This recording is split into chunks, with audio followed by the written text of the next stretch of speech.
જૈન ધર્મના પવિત્ર યાત્રાધામ પાલિતાણામાં પાણીની અનિયમિતતા, ગટરની સમસ્યા અને ધૂળિયા રસ્તાને લઈને પાલિતાણાના સ્થાનિક નાગરિક દ્વારા પ્રાંત અધિકારીને લેખિત આવેદનપત્ર પાઠવવામાં આવ્યું છે।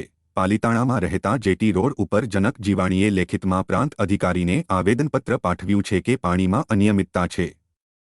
કેટલાક વિસ્તારોમાં ગટરની સમસ્યાઓ છે અને ધૂળિયા રસ્તાઓ છે। ખાસ કરીને વોર્ડ નંબર 5, 3 અને 1માં ભ્રષ્ટાચાર થયો હોવાનું લાગી રહ્યું છે, જ્યારે BSNL પાસે પણ પાણીનો ટાંકો લીક થઈ રહ્યો છે અને સફાઈનો અભાવ હોય આમ અનેક સમસ્યાને લઈને આવેદનપત્ર પાઠવવામાં આવ્યું છે।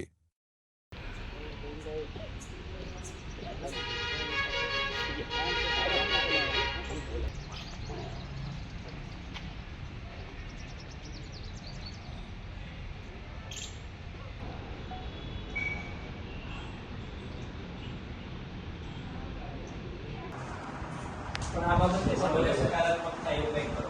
હવે અમે થાકી ગયા છીએ સાહેબ કે ચીફ ઓફિસર નવા છે ઓરે કરે છે આઈ અમને આશા છે પણ હવે નીચેવાળા એના કરવાવાળા કામ ઈ નહીં જ છે થોડું પોલિટિકલ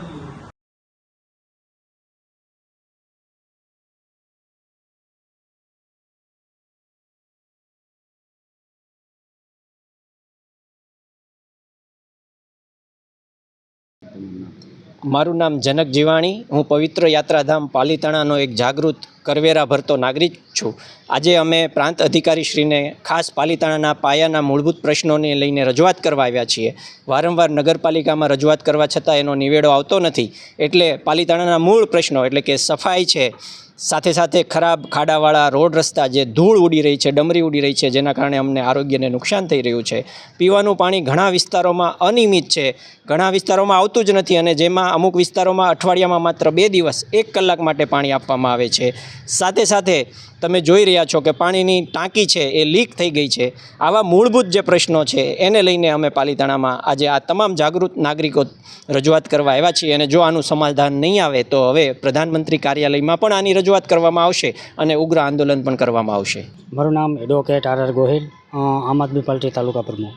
ખાસ કરીને તો ભાજપ સરકાર સાથે જ્યારે નગરપાલિકાનું શાસન હોય અને આ પવિત્ર જૈન તીર્થ જ્યારે હોય ત્યારે પાલિતાણાની જનતાને જે પાયાની સમસ્યાઓ નડી રહી છે, દાખલા તરીકે રોડ, રસ્તા, પાણી, ગટર, અને આનાથી જ્યારે પબ્લિક જ્યારે પીસાઈ રહી છે ત્યારે ખરેખર દુઃખની લાગણી ગણાય।